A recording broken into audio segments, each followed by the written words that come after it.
ketika kita menuduhkan produk seni tradisi, Ya. itu jangan dipandang sebagai produk yang statis gitu. Apa itu karawitan? Ada yang mengatakan ra itu adalah matahari, wit adalah wiwitan dan seterusnya. Tapi yang pasti bahwa karawitan itu menurut pendapat Bapak adalah sebuah produk musik. Orang teh orang Sunda gitu. Nu aya di dunia teh hiji-hiji nah. Di darara di dedam di darara di oh Papua. Dang dang dang deta oh Sunda itu mah. Berbicara musik seni itu kan berbicara seni itu estetik ya. Ya. Keindahan itu subjektif dan selera. Iya kan seleratif dong. Jadi orang ulah nyalahkeun ka barudak ayeuna hanya barudak ayeuna mah terasap seni Sunda cekolot nate nya benten atuh ibu. Ya kan generasi ibu dengan generasi anak-anak sekarang. Jangan menjudge dong. Ya.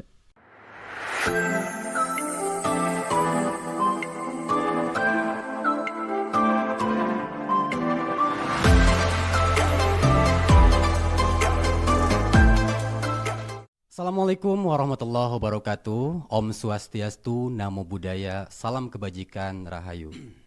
Halo Sobat Budaya, kembali lagi bersama saya Eris Nugraha di podcast Bincang Budaya, salah satu podcast dari Balai Pelestarian Kebudayaan Wilayah 9 yang concern fokus membahas kesenian-kesenian dan kebudayaan yang ada di wilayah 9 Jawa Barat.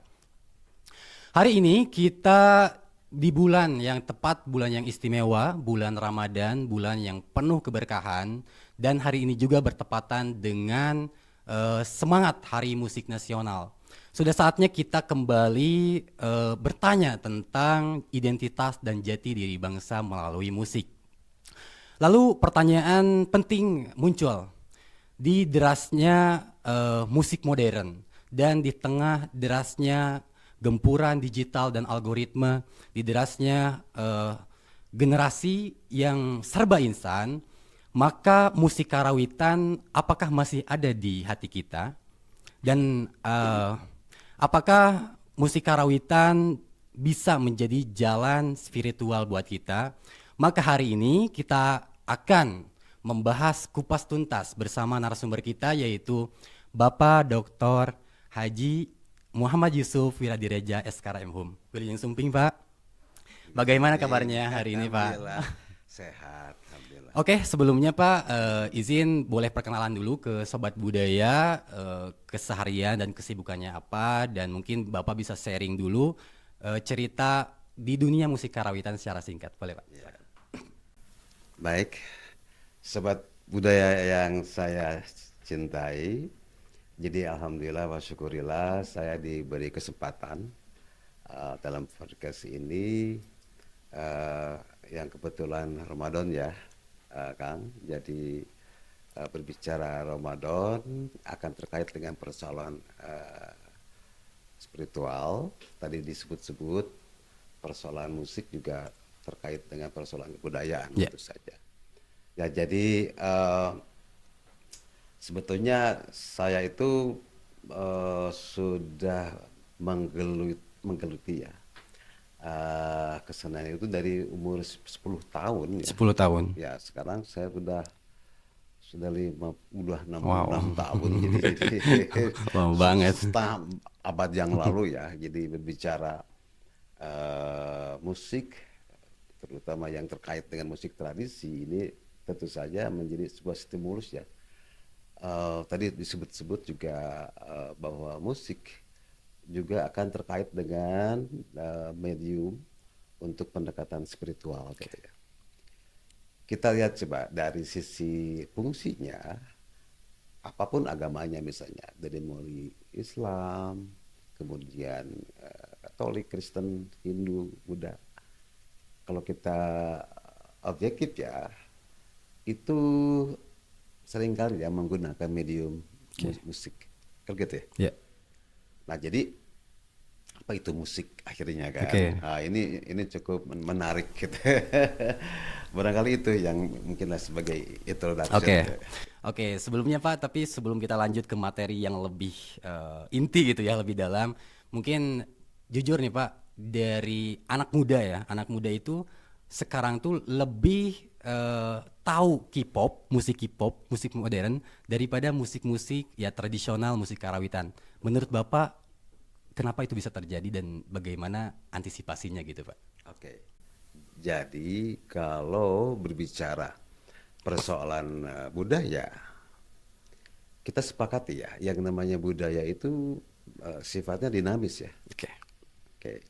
Jadi kembali kepada istilah budaya atau kebudayaan itu kan sebetulnya produk dari cipta karya manusia ya. Ya artinya relate dengan tadi bahwa budaya itu sifatnya dinamis karena akan berubah. Nah, terkait dengan pertanyaan tadi, kenapa generasi muda kita sanes unggul di orang Sunda Ya, ya, saya di Indonesia Indonesia aja. Sudahnya mungkin begitu. Yaitu pertama kita juga tidak bisa mengingkari dan sebuah keniscayaan adanya perubahan dan perkembangan. Nah, lantas kenapa generasi muda lebih menyenangi atau lebih apa ya, lebih menyenangi budaya-budaya populer, Betul. budaya populer dari luar negeri seperti K-pop atau R&B, Oke. kemudian juga uh, banyaklah produk-produk yang memang hasil dari produk non Indonesia, Ya. gitu kan, budaya Indonesia. Pertama, ini salah satu indikatornya dengan high tech semakin Oke, teknologi ya. gencar ya, semakin Masif. viral, masif dan viral di mana-mana gitu. Nah ini menjadi salah satu medium dari budaya-budaya di luar lokal Oke. kita yang memberikan sebuah influence atau memberikan sebuah pengaruh gitu ya. Nah maaf kalau saya autokritik. Nah, adanya penetrasi budaya dari luar, ya kan? Bukan hanya musik ya, Oke. barangkali banyak hal-hal yang terkait dengan produk-produk luar, terutama yang negatif ya, Ya. terutama ya. Nah, sementara di kita itu secara eksternal, secara internal seakan-akan kurang kurang kuat barriernya. Jadi Hmm. pertahanannya. Oke. Jadi terkait dengan pertanyaan tadi, salahkah mereka? Tidak salah sebetulnya. Oke. Nah, jadi justru adanya sebuah kesadaran bahwa setiap saat budaya atau kebudayaan akan berubah dan berkembang kan begitu. Nah justru sejurus dengan sifat budaya yang senantiasa dinamis Berubah. ini. Oke. Nah kita sebagai penyangganya, Hmm. bil khusus orang Sunda lah gitunya, sanes hartosna orang kedah nolak karena budaya dengan. Tapi orang oge kan kedah aya hiji kasadaran yang orang ge gaduh produk-produk budaya lokal Oke. kita. Dan kesimpulannya dari itu, bukan kesimpulan ya, mungkin ini opini saya, itu barangkali ya. Oke. Kayak gitu, tidak adanya balance antara penetrasi budaya eksternal ketika Hmm. masuk ke wilayah budaya internal kita, ini lemah pertahanan budayanya gitu. Apakah Ya, itu negara atau gimana Pak? Maksudnya apakah itu negara harus apa ya namanya istilahnya benar-benar lebih masif lagi gitu untuk menyebarkan musik-musik tradisi gitu ya? betul. Jadi, kalau berbicara kebudayaan, masalah kebudayaan, mudah-mudahan kita sepakat. Cek istilah Sunda mah masalah sararea, Oke. masalah bersama ya. Jadi karena inti daripada budaya gitu kan, itu harus relate dengan kehidupan. Ya, budaya bisa mati, budaya bisa hidup, itu tergantung apakah masih dipakai atau tidak kan begitu. Oke. Nah, terkait dengan persoalan tadi gitu, kehadiran pemerintah jelas mutlak ya. Jelas kalau kita akan berbicara tentang konsep pentahelix, di situ ada Ya. komunitas, di situ ada regulasi pemerintah ya. Ada kaum akademisi, kemudian juga ada unsur-unsur swastanisasi, pengusaha, sponsor dan sebagainya. Dan nah ini media. Nah, Oke. penting banget ya. Jadi kehadiran pemerintah sebagai regulator di dalam rangka menjalankan regulasinya, ini sangat penting keberadaannya. Tapi itu pun tidak akan berarti apa-apa kalau saya menempatkan sebagai salah satu mewakili seniman atau komunitas gitu, atau ulangan ke pemerintah we Iya, iya, iya. atuh. Harus semua berarti ya, Iya Pak. dong. Kalau Oke. kita tadi berbicara masalah Ya. budaya atau masalah kebudayaan itu masalah sadayana, masalah semua, masalah kita semua. Jadi nggak bisa negara, Iya dong. semua berarti harus. Oke. Iya, jadi artinya istilah dina Sunda kumaha mun hayang nanjeurkeun di kumaha atuh carana supaya nanjeur budaya teh.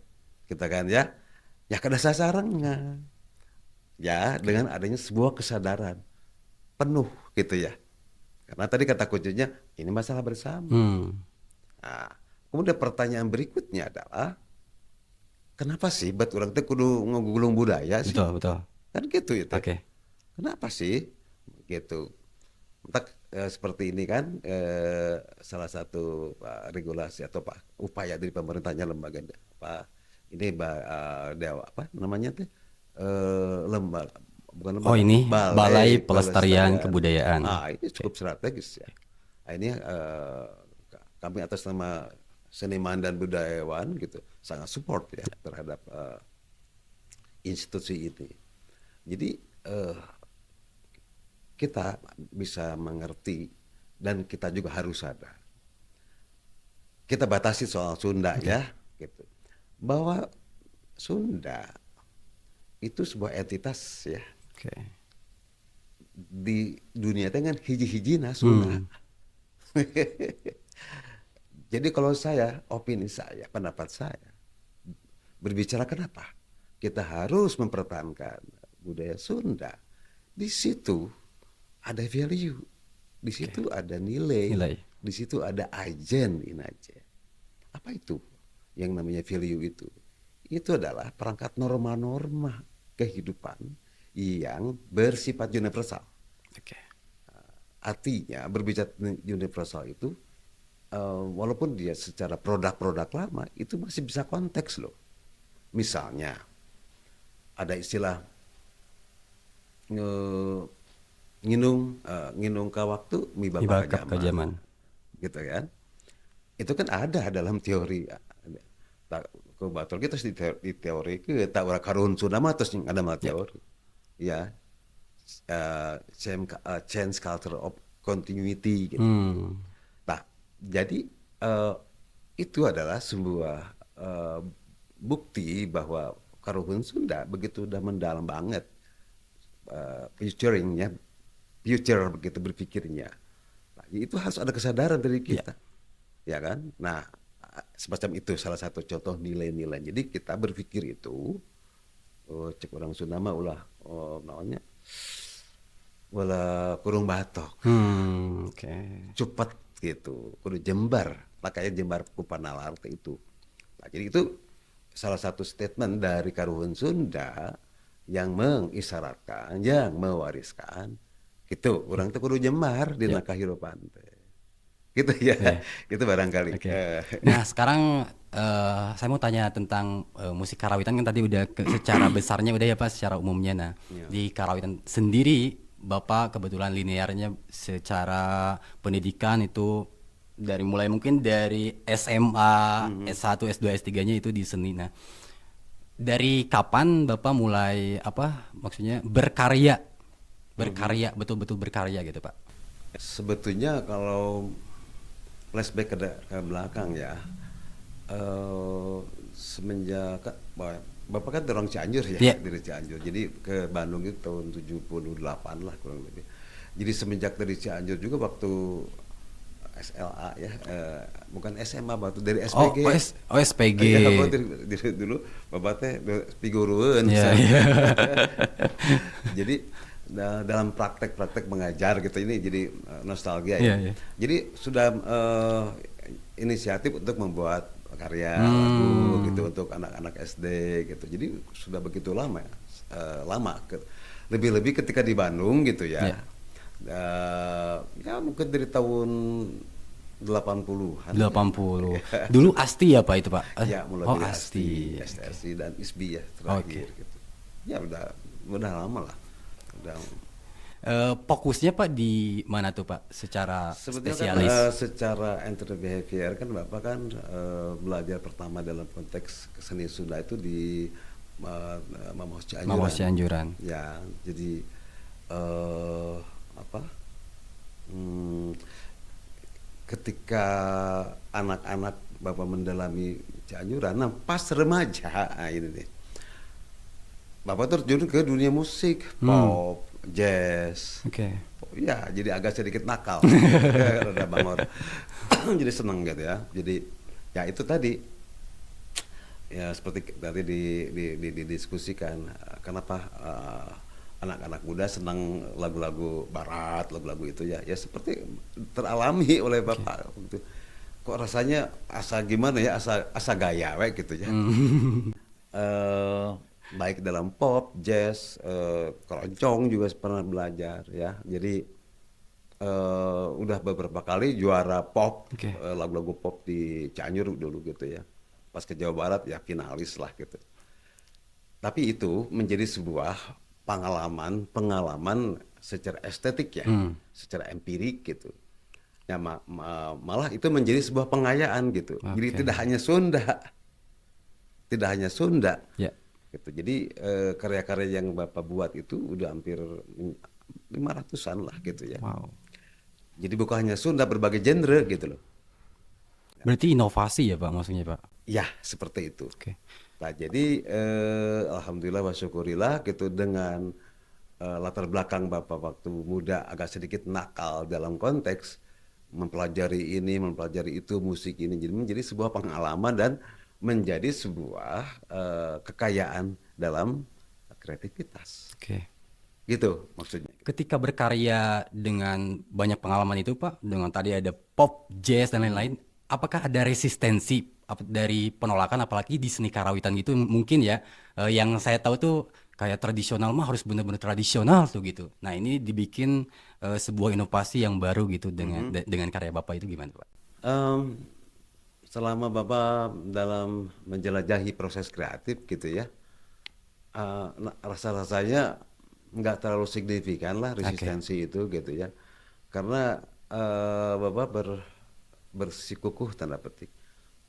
Walaupun misalnya Bapak membuat sebuah model atau kreativitas, tapi tetap dalam pikiran dan benak Bapak itu harus, bukan harus ya, langsung atau tidak langsung itu terpengaruh Ya, nuansa-nuansa Sundanya gitu, betul betul betul. gitu kan? Oke. Nah, jadi misalnya dalam konteks Tembang Sunda Cianjuran gitu, karya Mutakhir Bapak itu kolaborasi Stack Orkes ya, eh, string section dengan Ya. Cianjuran digabung kayak Oh, gitu kan. Nah, ya alhamdulillah sampai detik ini nggak terlalu signifikan lah resistensinya. Nah, intinya Bapak untuk meminimalisir itu ya konsisten terhadap ya itu jati oke, diri itunya. betul. Nah, di sini kembali ke persoalan karawitan gitu kan. Nah, jadi manfaat dari mempelajari ilmu karawitan itu ya saya terasa terutama di dalam proses kreatif gitu ya, Oke. kurang lebih. Lumayan juga ya Pak, maksudnya apa proses kreatif. Udah berapa album Pak kalau boleh tahu? Eh lupa lagi ya. Saking banyaknya. Yalah, belum sih ratusan ya puluhan udah di atas 34. Itu mulai berkarya, bikin-bikin karya gitu dari tahun berapa Pak? Dari secara serius ya Iya. jadi pasti di Bandung dari 78 udah 78 79 lah. Semenjak ke Bandung gitu. Oke, wow. Sampai sekarang Pak masih produktif. Masih. Nah, menarik karena di bulan Ramadan Pak ya. Ya. Nah, jadi ada di bulan Ramadan kita sedikit apa namanya? Karena saya lihat ada karya Bapak atau nama grup At-Thawab. Nah, Iya iya iya. boleh Pak, inspirasi At-Thawab itu dari mana? Terus kapan? Oh, itu alhamdulillah jadi saya masih jadi teringat tahun 2000 saya pernah melaksanakan eh, salah satu rukun Islam ya, ibadah Haji ya, haji ya. ya tahun 2000 itu. Nah, memang itu kalau diceritakan mungkin tidak akan cukup ya 1 jam 2 jam ngobrol. Tapi yang jelas itu hikmah dari itu eh, mendapatkan sebuah perjalanan spiritual gitu ya. Jadi dalam konteks ibadah haji itu kan ada beberapa rukun ya, Ya, ada dari mulai umroh tawaf, sa'i, saya jumroh, wukuf dan seterusnya. Nah, itu ini secara subjektif pribadi di antara rukun-rukun haji yang tadi disebutkan justru rukun tawaf yang saya senang yang gitu. menarik Ya justru ya. menarik gitu. Jadi kan jadi ketika misalnya sudah melakukan tawaf, misalnya salat sunnah, tawaf, terus saya pergi ke lantai 2 gitu kan melihat, luar biasa gitu ya. Ka'bah dikelilingi oleh jamaah haji ya seluruh dunia gitu kan. Wow. Dengan baju ihramnya gitu. Ini menjadi sebuah apa ya? Menjadi sebuah inspirasi yang luar biasa buat buat saya pribadi gitu kan. Dan bukan hanya sekedar dari melihat secara estetik gitu ya. Dalam konteks tawaf itu juga ada sebuah makna yang secara pribadi gitu ini luar biasa ya. Jadi yang namanya umat manusia seluruh dunia gitu ya, tidak ada pejabat, tidak ada rakyat, tidak ada raja, tidak ada apapun, Sama semua sama semuanya. di hadapan Allah. Ya dengan simbol, dengan baju ihram gitu kan, gitu. Jadi di situ jelas bahwa hak asasi manusia itu ya dimunculkan Ya. ya di mata Tuhan itu sendiri yang namanya manusia sangat dihormati Hmm. dihargai.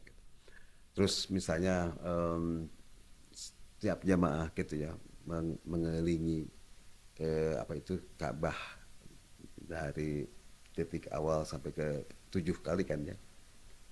Oh ya, saya nafsir bahwa manusia itu ada datang, ada juga ada pulang Ya. gitu ya. Ada hidup, ada mati gitu kan. Terus hal lain yang saya sangat tertarik ya orang ketika seluruh dunia berjubel di hadapan Ka'bah gitu kan. Itu betul-betul artinya mereka membuat sebuah gerakan yang sambil berdesak gitu. Oh ya, hidup ini berjuang. Banyak hal lain. Nah, dari pengalaman ibadah haji itu jadi menjadi inspirasi gitu Inspirasi. ya, terutama dalam eh, itu kata tawaf, rukun tawaf itu gitu. Oke. Nah, jadi pas pulang ke tanah air ya ke rumah gitu ya, sama renung gitu ya. Artinya bagaimana mumpung masih diberi kesempatan hidup gitu ya, dalam konteks sebagai pekerja seni gitu ya, saya ingin bermanfaat gitu ya di dalam karya-karya yang bisa di share ke masyarakat. Nah, itu mulai itu. Atau wap. Jadi Inspirasinya ya dari haji itu ya, Pak.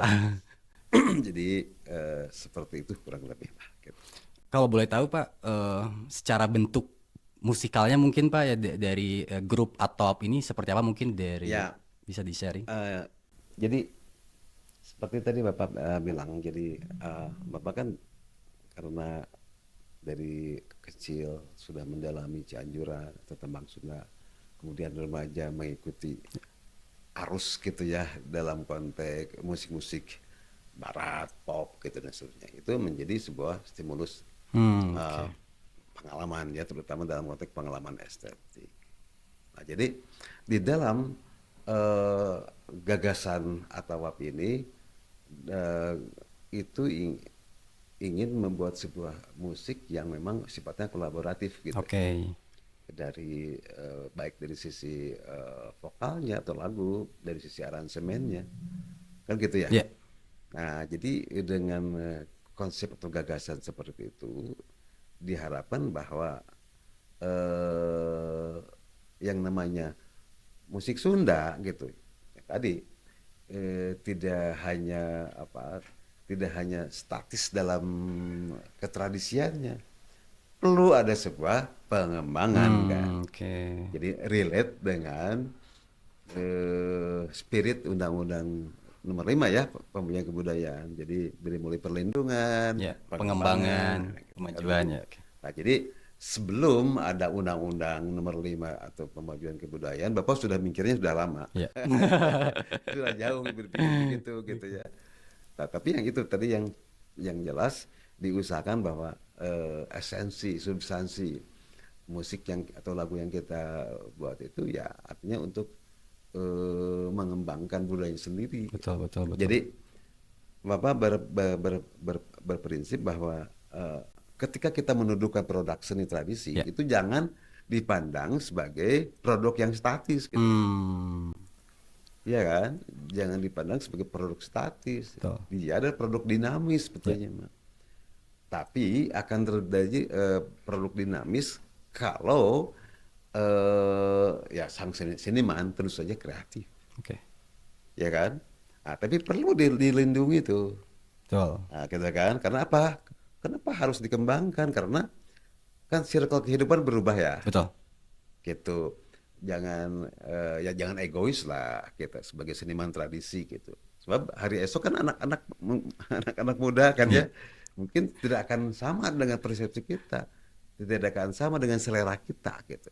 Nah, perlu adanya pengembangan-pengembangan dengan catatan tetap prinsip-prinsip esensi musikalitas Sundanya jangan sampai Jangan hilang. hilang. Oke. Kan gitu ya.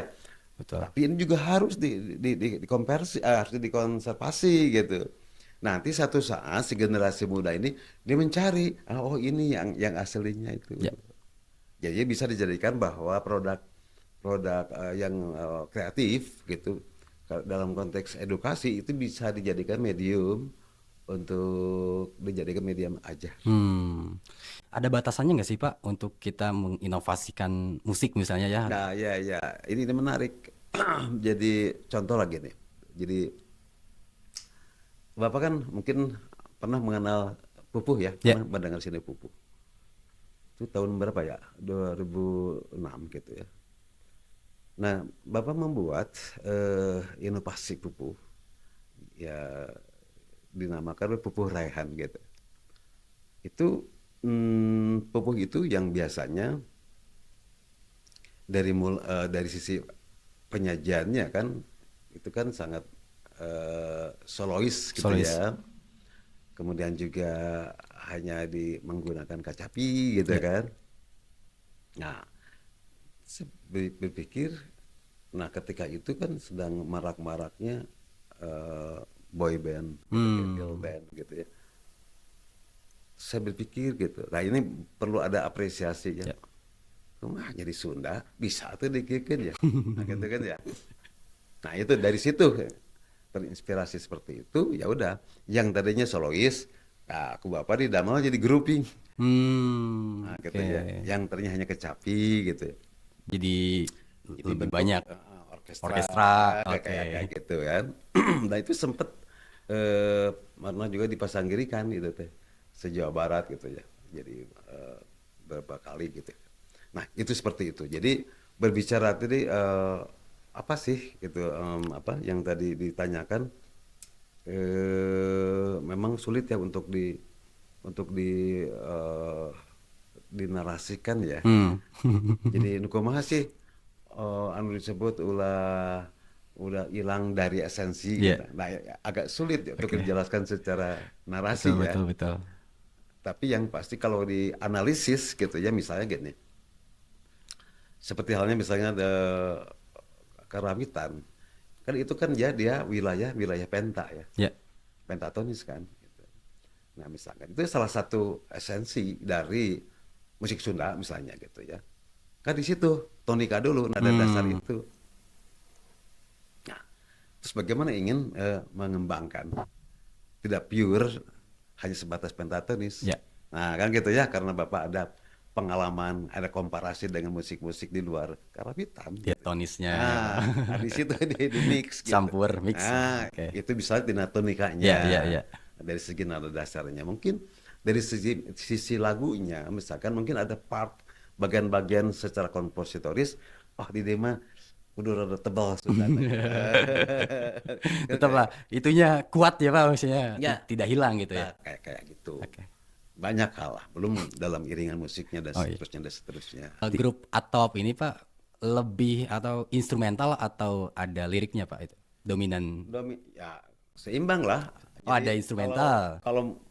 kalau dilihat dari perspektif karawitan ya, bentuk karawitan kan ada tiga ya, Ya. ada karawitan vokal, ada karawitan gending gitu ya, atau instrumen ya, ada campuran. Nah, mungkin bukan mungkin si yang namanya si Atawap ini masuk ke kategori karawitan campuran lah. Campuran. Ada vokal, ada Oke. gitu di antara. Jadi ya sama itu juga. Nah, personalnya lumayan cukup Banyak. banyak juga gitu ya. Jadi penyanyinya ada 6 gitu kan gitu. Itu ada di platform ini juga nggak Pak? Di kayak lagu-lagunya kayak di YouTube gitu. Ada. Oh, ada. Oke.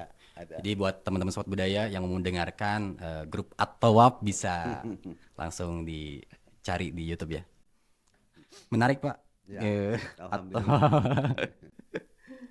nah, sekarang itu menurut Bapak ya, tantangan apa sih tantangan terbesar sekarang di zaman yang benar-benar sudah maraknya dunia digital, terus musik modern masuk.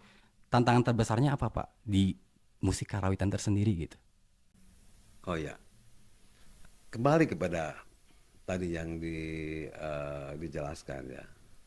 Kan berbicara tantangan itu kan berkaitan dengan persoalan tadi, adanya change, adanya perubahan. Ya, Nah, jadi tantangan ini sebuah keniscayaan bahwa seniman karawitan kamu rek suka teu suka kudu siap menghadapi tantangan ini.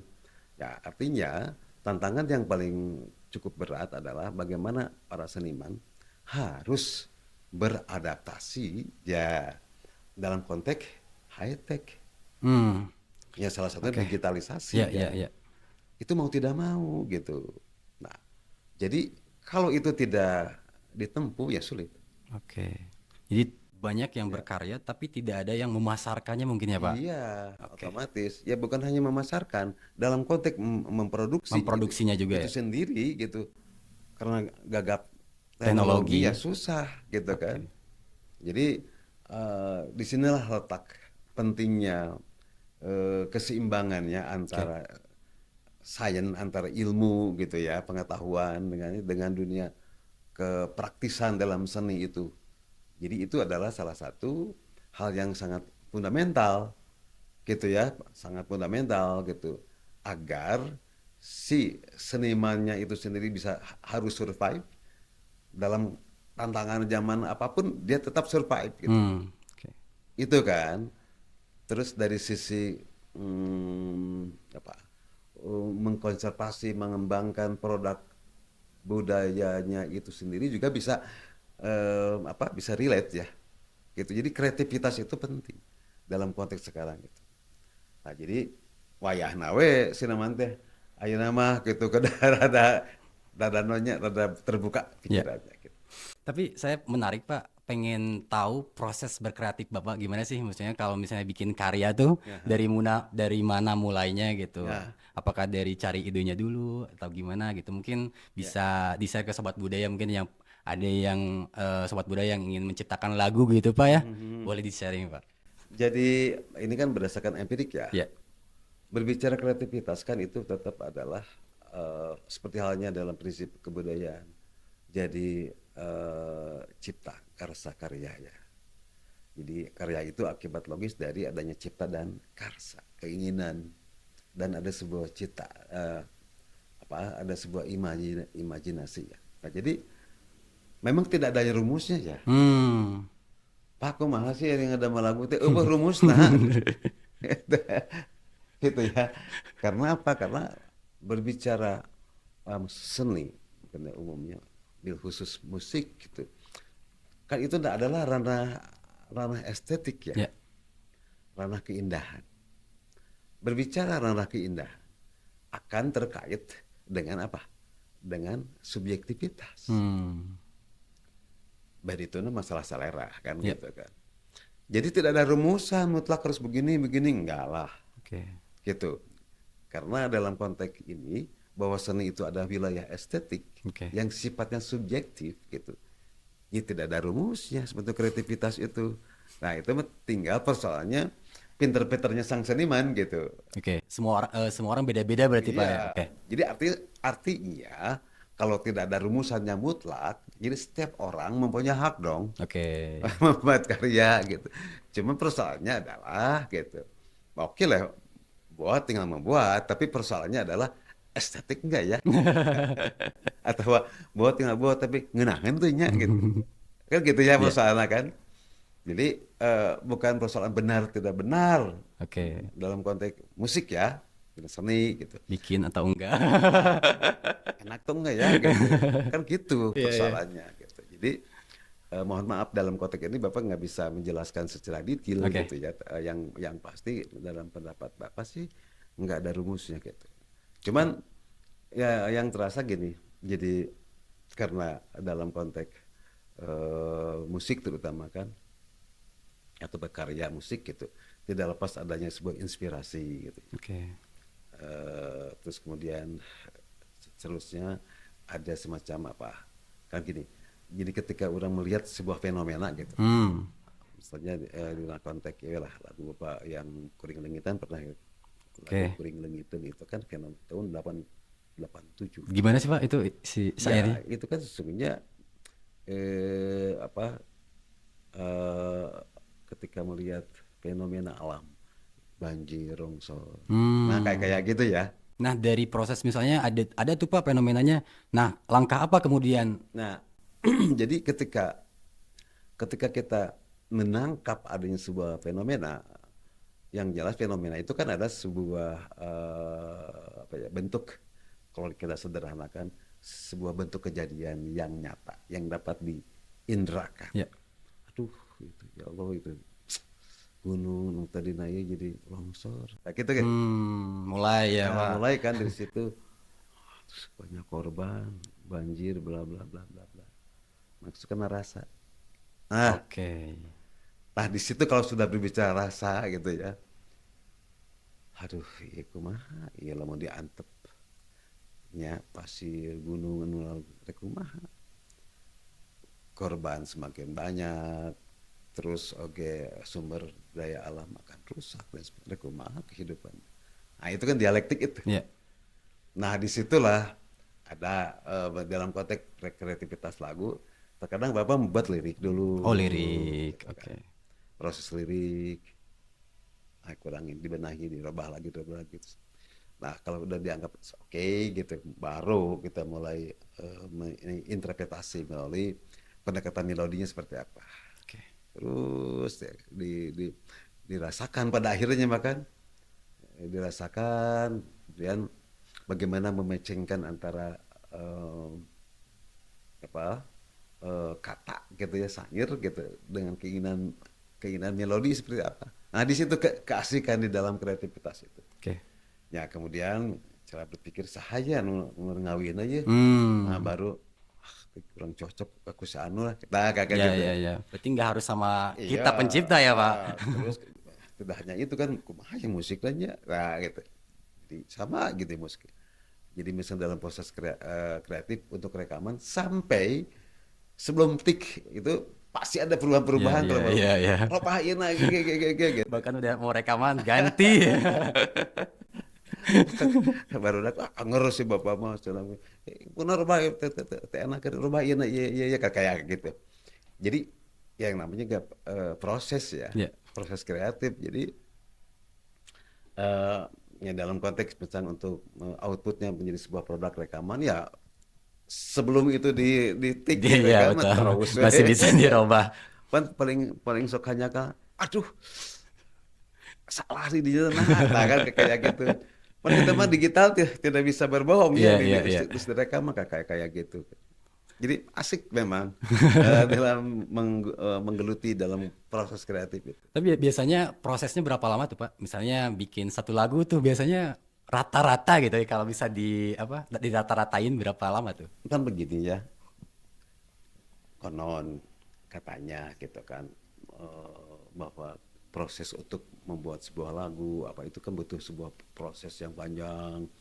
Kan kalau dulu mah kan melalui sebuah kayak ritual apa gitu kan. Kalau dulu-dulu gitu bersemedi dulu gitu gitu. Nah, kalau untuk Bapak sih sebenarnya gitunya jadi relatif gitu. Tapi yang pasti bukan persoalan lama atau Hmm. pendeknya. Jadi Bapak sering ya mengalami beberapa eh, dalam beberapa momen untuk rekaman, udah kurang lagu, langsung ya pada hari itu sajam bisa selesai. Tak kayak gitu misalnya gitu. Bahkan bisa lebih cepat, Iya, bisa lebih lama juga nah gitu. gitu. Oke. Ya tergantung kekuatan mood kita, Ya ya. Oke. nah, tergantung kekuatan imajinasi kita gitu. Berarti nggak bisa Itu Pak kayak misalnya bikin lagu 2 hari gitu misalnya. Bisa juga nggak sih misalnya kita misalnya mood lagi jelek nih, kita oh buat iya tuh. iya pasti gitu. Oke. Gitu itu asa kumahanya itu lagu itu asa misalnya menemukan soulnya gitu. Iya iya iya. Break aja dulu gitu. Nah, gimana? Nggak bisa dipaksain ya Nggak Pak bisa intinya. paksain. Ada memang itu berhari-hari itu jangan ketemu gitu ada Oke. proses pengalaman seperti itu gitu. Jadi intinya nggak mutlak balik lagi yang tadi tidak ada rumusan yang mutlak harus sejam harus 2 jam Hmm. enggak lah. Kalau misalnya seorang seniman Pak di apa ya dibatasi deadline misalnya bikin ada event nih event bikin deadline-nya tanggal sekian harus bikin ini. Nah itu bagaimana sih proses apa untuk mengejar deadline dengan karya yang mungkin ideal juga gitu tuh? Betul. Jadi makanya jadi kan ada istilah karya pesanan kan ya. Oke. Ada karya memang tidak ada pesanan gitu ya. Iya. Tapi jangan dikira bahwa dengan karya pesanan itu ada energi ya. Hmm. Ada energi secara eksternal mendorong tanggung jawab, Oke. mendorong mendorong kreativitas gitu. Itu Power up sering kepepet itu ya. ya betul. Itu cukup cukup apa? Cukup sedikit signifikan gitu. Tidak hanya ya mah hanya nyantai aja lah membuat lagu gitu kan gitu. Terkadang udah kadang kala udah nggak ketemu udah diam. Tak pernah di pesan mah kan mau tidak mau kan ada sesuatu energi yang harus kita tumpahkan di situ gitu. Oke. Jadi jangan dianggap sepele ya Ya ya ya. bahwa proses kreatif melalui misalnya proses kreatif pesanan ya itu banyak positifnya juga sih. Kalau musik karawitan sendiri Pak itu hanya ada di Jawa Barat kah atau misalnya ada di daerah-daerah lain juga gitu Ya, maksudnya? jadi kalau kita berbicara karawitan ini secara term Ya. atau terminologis kan itu kan karawitan sesungguhnya itu mengadopsi dari budaya Jawa Hmm. gitu kan. Oke. Jadi ya multi interpretasi sih apa itu karawitan. Ada yang mengatakan Ra itu adalah matahari, kan? Wit adalah wiwitan dan seterusnya. Terus ada banyak definisi-definisi yang terkadang juga eh, penuh interpretasi ya. Ya. Tapi yang pasti bahwa karawitan itu menurut pendapat Bapak adalah sebuah produk musik tradisi ya, Hmm. ya kan, yang sudah lama berkembang dan hidup berkembang di tataran daerahnya masing-masing. Oke. Di urang memberi karawitan Sunda, ini teman karawitan Jawa kan gitu. Oke. Ada perbedaannya apa tuh Pak? Oh ya, ada perbedaannya mungkin dari kata di di Pulau Jawa, di Jawa ya, ada mengenal yang namanya pelog, Oke. yang namanya selendro gitu. Tapi setelah dianalisis, diukur intervalnya beda, ada perbedaan. Hmm. Terus juga dalam misalnya di dalam cara membawakan lagu Ya. beda kan. Misal dalam konteks tembang, tembang Sunda dan tembang Jawa udah beda. Kan gitu ya. Apalagi Dira musik, kan gitu ya. Ya, ya. Jadi cara menabuh, ya struktur gamelan, Banyak juga ya perbedaannya oh Pak itu. ya ada beda-beda. Setiap Tapi daerah itu beda. setiap daerah pasti. Nah itu adalah salah satu identitas. Oke. Nah jadi balik lagi yang tadi gitu, bahwa musik atau katakanlah ya katakanlah musik ya tradisional, mau tembang Sunda, mau gamelan Sunda, dugung dan seterusnya, itu adalah salah satu produk budaya Sunda yang menjadi ciri identitas orang Sunda gitu loh. Nah, kenapa nah, orang-orang generasi muda perlu diapresiasi, perlu dikenalkan gitu kan, untuk mengungkit lagi jati diri Sunda. Hmm. Jadi pertanyaan yang tadi awal dipertanyakan, kenapa sih kita harus mengangkat seni tradisi gitu? Nah, itu sebetulnya untuk mengangkat jati dirinya. Orang teh orang Sunda gitu. Oke. Nu aya di dunia teh hiji-hiji nah gitu ya. Nah, tapi melalui musik kita mah gitu. Oke. Jadi biasa ngalangkungan bahasa, ngalangkungan banyak hal ya. Nilai-nilai budaya yang bisa diwariskan terhadap generasi selanjutnya. Yang jelas kalau musik dan itu cukup signifikan ya. Oh Sunda ya, oh Hmm. Jawa ya. Nah, lebih jauhnya misalnya ketika kita mendengar oh gimana atau di Nusantara ya. Di da da da di dam di da da di oh Papua. Oke. Di dam di da da da di da di oh itu Batak. Oh, ada melodinya tersendiri, ada perbedaan Ya, juga ya. belum itu persoalan bahasanya, Bahasanya. melodinya aja gitu. Ya, ya, ya. Cang cang tang tang tang terang tang terang tang tadadadadadat tatak tak tang tat. Oh Bali itu mah. Hmm. Tang tang dading dang dadadada. Oh Dededede, Sunda dedede. itu mah. Gitu kan, seperti Oke. itu. Jadi unik dan menarik sebetulnya ya. Jadi spirit berkebudayaan itu kalau kita diletakkan secara detail gitu ya, itu menarik sehingga itu bisa yang penting diwariskan Ya. ke generasinya itu gitu, terutama melalui pendidikan formal ya, Hmm.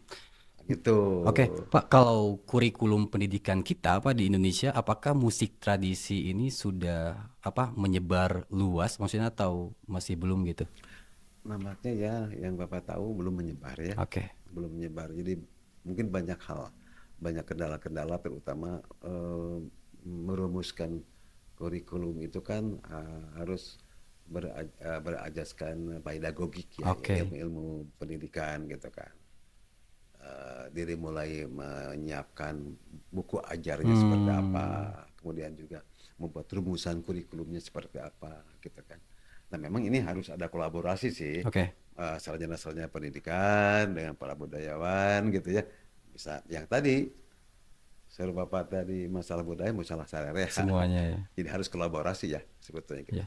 Nah, ini efektif sebetulnya kalau kita semua punya dari mulai pemerintah yang punya regulasi gitu bahwa spirit untuk membangun muatan lokal dan Mulak ya. dijadikan salah satu mata pelajaran ya, karena itu cukup efektif. Pertama dari sisi kuantitatif itu kalau masuk ke ranah dunia pendidikan itu kan akan masif gitu Ya, kan, ya. berapa ratus berapa ribu tuh anak mengenal tentang seni Betul. tradisi gitu kan. Nah, jadi saya harap mudah-mudahan pemerintah ya mendengar ini Amin. obrolan kita ini penting banget gitu. Salah satu yang cukup strategis pewarisan budaya tradisi itu atau budaya lokal itu Hmm. melalui sekolah. Dimulai dari mana sih Pak? Maksudnya apa mungkin dari musik karawitannya atau mungkin dari kawi atau apa gitu Pak yang harus mungkin jadi pondasi dulu tuh di sekolah-sekolah gitu tuh Pak. Ya, tadi kan berbicara dari budaya Ya. lokal gitu kan. Misalnya kita skup ulah pakai Ya, Indonesianya Jawa Barat misalnya ya. lagi Legating. Jawa Barat kan Ya, gitu. Jawa Nah, Barat. coba kira-kira apa sih yang khas seperti di Oke. Cianjur, Tembang Sungai Ya. Cianjuran. Seperti di Garut ada Cigawira, Hmm. ada loh di Tasik kayak Ciawian, seperti Cianjuran gitu. Tapi nampaknya nggak tahu di mana ya kendala-kendalanya. Ya mungkin tadi itu ya, belum ada belum ada kesadaran penuh gitu bagaimana merumuskan. Nah kalau untuk benernya Bapak Ainan lagi merumuskan itu Oke. kurikulum di Cianjur gitu dan buku ajarnya ya, sudah Untuk di sekolah itu, Pak. ya dari SD SMP gitu. Soalnya kan kalau institusi atau pendidikan yang benar-benar apa kayak SMKI itu kan benar ada tuh spesialisnya gitu ya Ya Pak. ya ISBI itu ada karawitan. Nah, sedangkan kebanyakan itu kan SMA SMA umum tuh Pak ya. ya ya. Berarti masuknya itu ya kalau bikin sekolah baru kan kayaknya itu agak lumayan lama juga. Oh iya. Mungkin masuknya di kurikulum benar ya Pak. Betul, Oke. betul. Malah kan sebetulnya kalau berbicara kurikulum kan tidak hanya sebatas kurikulum. Kalau mewariskan nilai-nilai budaya itu sesungguhnya harus dari PAUD, malah kan dari sisi kalau tidak salah ya, dari segi syariat Islam ya, ketika bayi sedang dikandung gitu loh, Hmm. gitu ya. Itu mentakan dari sisi apa? Dari sisi pendekatan ritualnya dengan di budaya orang 4 bulanan, 7 bulanan kan, gitu kan ya. 4 bulanan kan ketika ruh dimasukkan Ya, gitu. ya. Nah, dari sisi apa ya? Dari sisi apa? Estetik kan pernah kan masif juga yang namanya karya-karya Beethoven Ya. untuk terapis Betul, betul, betul, kan betul. kayak gitu. Em, saya pernah membaca sebuah jurnal gitu. Jadi panca indera yang Tuhan berikannya ketika bayi dikandung yang apa yang sangat dominan audio Oke. gitu kan. Sanes visual. Hmm. Jadi lamun hiji waktos misalnya eh budak teh cerewet, nah indungnya cerewet pasti. Berarti Sebetulnya ada gitu. pengaruhnya juga ya Pak Mohon dari. pengaruh bisa. Oke. Nah, gitu. Jadi cukup penting pendidikan itu. Oke. Mungkin ini satu Pak yang saya terlewat tadi. Jadi kan seni tradisi ini memang masih banyak PR ya Pak, Oh maksudnya ya, banyak betul PR. betul. Nah, bagaimana cara membuat anak muda nih Pak tertarik dengan seni tradisi, terutama di kita aja di Jawa Barat? Iya iya iya iya. Ya, menarik ini pertanyaannya memang ini sebuah PR ya. Jadi pertama harus adanya sebuah kesadaran dari sang kreator. Jadi artinya kesadaran di situ plus juga berbasis kompetensi ya. Artinya bagaimana mengulik gitu ya, mengulik gitu dari sisi konsepnya seperti apa, sehingga si produk itu dapat diperkirakan gitu ya, bisa menarik. Ya artinya yang tadi gitu, yang namanya keniscayaan dalam kebudayaan itu adalah perubahan dan Oke. perkembangan. Jadi tergantung si sang kreatornya, apakah dia bisa menangkap enggak ya perubahan dan perkembangan zaman seperti ini yang bisa dipandang relate dengan generasi Generasi kan sekarang. itu ya. Nah, itu dari sisi pendekatan konsep seperti itu. Oke. Nah, tapi sebetulnya tidak hanya tidak hanya satu sisi itu gitu. Jadi memang itu harus ada semacam media ini yang harus Hmm. harus dimasifkan Ya, gitu loh. ya, ya. Gitu ya, harus masif gitu. Nah, di samping itu memang juga peran pemerintah ya. Oke. Jadi bagaimana bisa memfasilitasi, memberikan ruang-ruang publik Oke. untuk diisi ya dalam konteks apa itu apresiasi untuk anak-anak generasi muda. Saya kira kalau dengan terus sistematis, terukur, continuous, Lama kelamaan juga mohon akan. lami-lami oge enak ogenya gitu kan. Jadi ya tadi awal-awal pembicaraan tadi kan berbicara musik seni itu kan berbicara seni itu estetik ya, Ya. keindahan itu subjektif dan selera, iya kan seleratif dong. Jadi orang ulah nyalahkan gak baru kain hanya baru kain mah terasap seni Sunda cekolot nate nya benten atuh ibu. Ya kan, generasi ibu dengan generasi anak-anak sekarang. Jangan menjudge dong. Ya, Nah, makanya untuk bagaimana supaya betul. mereka senang, ya ada bridge, ada semacam jembatan melalui karya-karya yang kreatif. Ketika masyarakat muda gitu ya, generasi muda, ketika mendengar, menonton, melihat, senang gitu. Nah, ini hanya pandangan Bapak, mudah-mudahan tidak terlalu salah. Apa sih sebenarnya karya-karya yang dipandang senang oleh anak-anak Betul. muda kan gitu Ya. ya. Jadi sejurus dengan karakteristik anak-anak muda kan. Itu lebih cenderung secara emosional, dia lebih progresif, dia lebih apa ya, lebih progresif. Jadi dalam konteks karawitan, dalam konteks musik, jadi lagu-lagu yang dapat diperkirakan disenangi adalah Hmm, karya-karya yang ritmik, yang ritmik. ngebeat. Oke. Pantas kan ada IDM ya Pak Ah, kalau di iya, sekarangnya ya. kayak gitu. Seperti halnya kenapa ya musik rock rata-rata penggemarnya anak muda. Oke. Itu fakta ya. Ya, ya, Itu ya. fakta gitu. Jadi tah si anak-anak muda dulu anu sering rock, anak geus jadi aki-aki, tah mainna teh sebetulnya geus beda tah selerana teh. Senang asa ganeng, senang si aki teh dulu senang dia waktu-waktu masih mudanya gitu. Tapi ketika dia proses umur, pengalaman batinnya gitu ya, sangat ngupikeun Cianjurannya.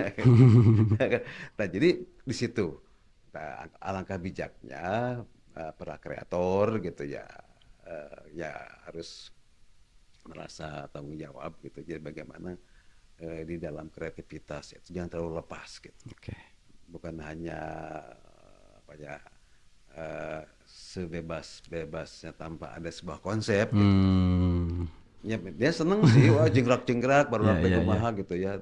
Tapi apa gitu output dari itu teh, kalau gitu ya. Berarti antara idealis dan industri mungkin itu Pak Nah, harus relevan. jadi bapak gini, idealis dan realistis. Oh realistis, oke. Karena banyak ya Pak, maksudnya kayak musisi-musisi ya yang benar idealis, tapi mereka nggak berpikir Mhm, apa gimana ini cara agar tetap bertahan gitu ya ya. Pak, dan bisa relevan sampai ke zaman sekarang itu. Apa itunya? Ya kayak apa musisi-musisi yang mungkin idealis bikin sesuatu, tapi nggak memikirkan apa ya relevannya sama zaman sekarang gitu tuh Pak. Oh iya, ya pendapat bapak sih, persoalan itu kan persoalan hak ya. Ya, Silakan aja. Ah, saya emang nggak mau lah membuat karya yang gitu gitu ya, kan. ya. Ya emang nggak lah gitu ya. Boleh-boleh saja hak gitu emang. Hak individu.